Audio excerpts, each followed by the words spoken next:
ሰላም ጤና ይስጥልን ውድ ተመልካቾቻችን አድማጮቻችን፣ ይህ ማዕደ ዜና ነው። ከሰዓቱ አበይት መረጃዎች ጋር እኔ ደረጀ ሀብተወልድ ነኝ።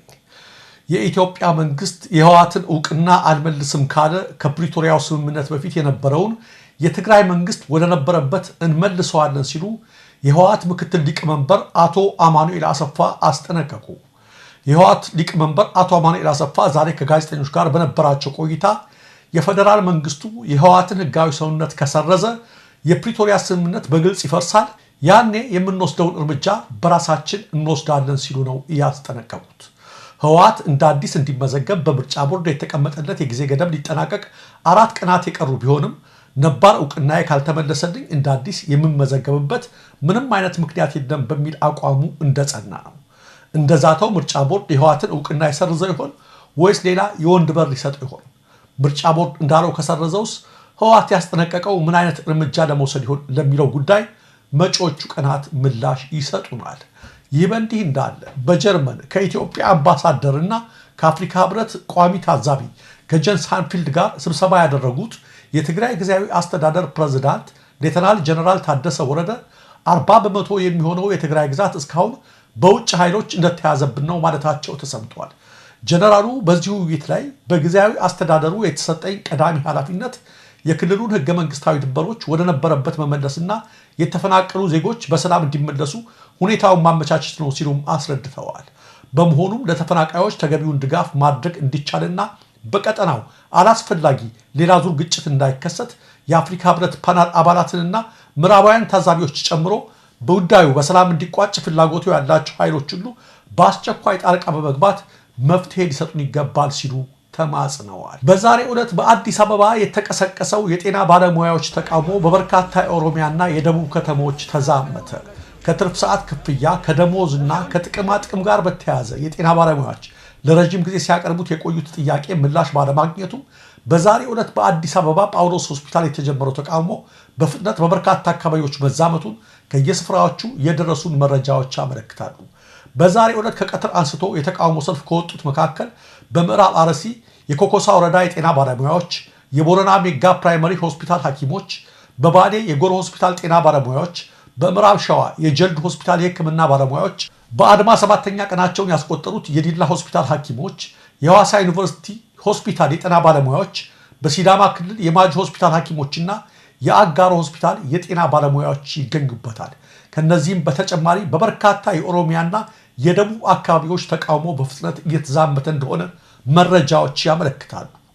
ለሌሎች ፈውስ እየሰጠን እኛ መሞት የለብንም፣ እየራበን ለመስራት ቃል አልገባንም፣ በመብት ጥያቄያችን ላይ መቀለድና ማላገጥ ይብቃ፣ የመብት ጥያቄን በኃይልና በአፈና መደፍጠጥ አይቻልም፣ ጥያቄያችን የመኖርና ያለመኖር ነው የሚሉና ሌሎችም መፈክሮች ይዘው የወጡት የሕክምና ባለሙያዎቹ ጥያቄያቸው እስኪመለስ ድረስ አድማቸውን አጠናክረው እንደሚቀጥሉ አስታውቀዋል።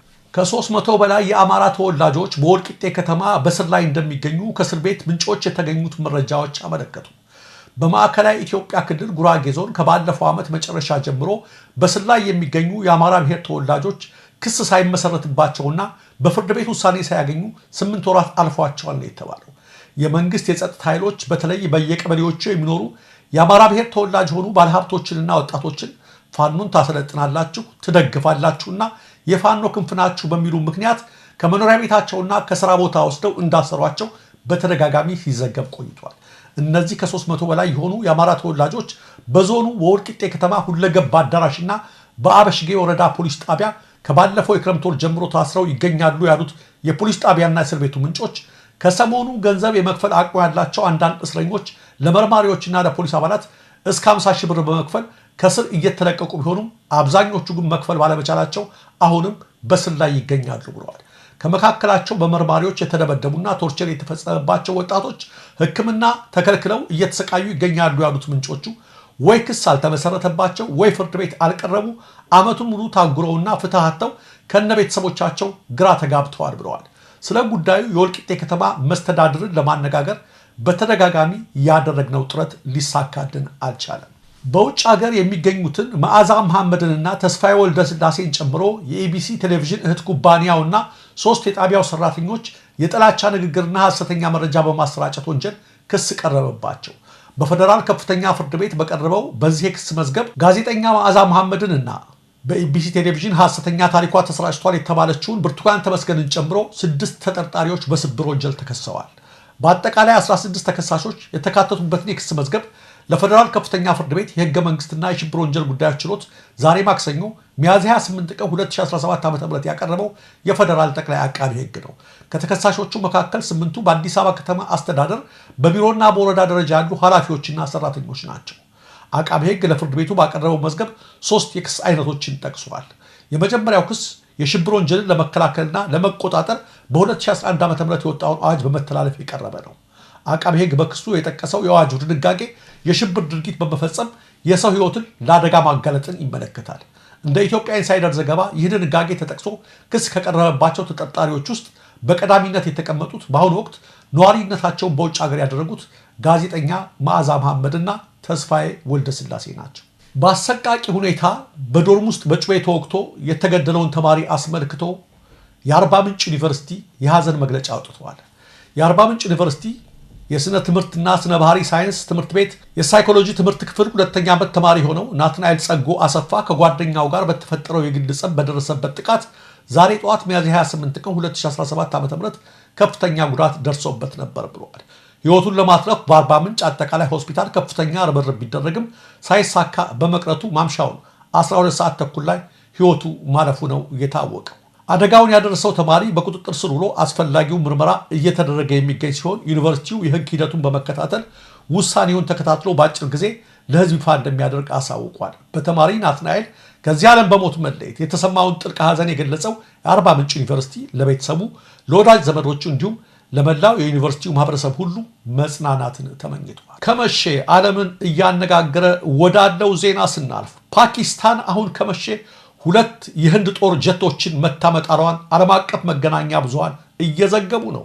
በህንድ የቱሪስቶች መንደር የፓኪስታን ወታደሮች ጥቃት ፈጽመዋል ከተባለ ካለፉት ሳምንታት ወዲህ በሁለቱ ሀገሮች መካከል በቃላት መዘላለፍ የተጀመረው ፍጥጫ ከፍ ወዳለ ግጭት እያመራ ነው። በቱሪስቶች መንደር ለተፈጸመባት ጥቃት ህንድ ምላሽ በመስጠቷ የተቆጣችው ፓኪስታን በዛሬው ዕለት ምሽት መጠነ ሰፊ ጥቃት ከፍታለች።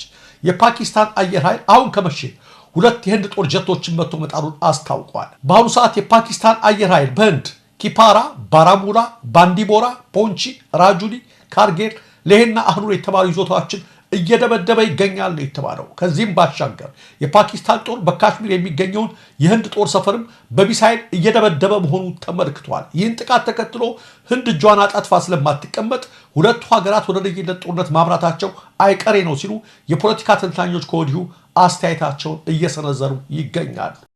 በሌላ በኩል በዛሬው ዕለት በፖርት ሱዳን ላይ ከባድ የድሮን ጥቃት መፈጸሙን ተከትሎ በአልቡርሃን የሚመራው የሱዳን መንግስት በካርቱም የሚገኘው የተባበሩት አረብ ኤሚሬትስ ኤምባሲ እንዲዘጋና ዲፕሎማቶችን በአስቸኳይ ሱዳን ለቀው እንዲወጡ አዘዋል። በጀነራል ሐምዳን ዳጋሎ ወይም በቅጽል ስሙ ሐሚቲ የሚመራው የፈጥኖ ደራሽ ኃይል በአረብ ኤሚሬትስ እንደሚደገፍ ከታወቀ ጊዜ ጀምሮ በሱዳኑ አልቡርሃንና በአረብ ኤሚሬትሱ በመሐመድ ቢን ዛይድ መንግስት መካከል የነበረው ግንኙነት ሻክሮ የቆየ ቢሆንም ሀገራቱ ዲፕሎማሲያዊ ግንኙነታቸው እስከ ማቋረጥ አልደረሱም ነበር። በዛሬው ዕለት የአልቡርሃን መቀመጫ በሆነችው ፖርት ሱዳን ላይ ለ3 ጊዜ ከባድ የድሮን ጥቃት መፈጸሙ ግን የሀገራቱ ዲፕሎማሲያዊ ግንኙነት ጨርሶ እንዲበጠስ ምክንያት ሆኗል።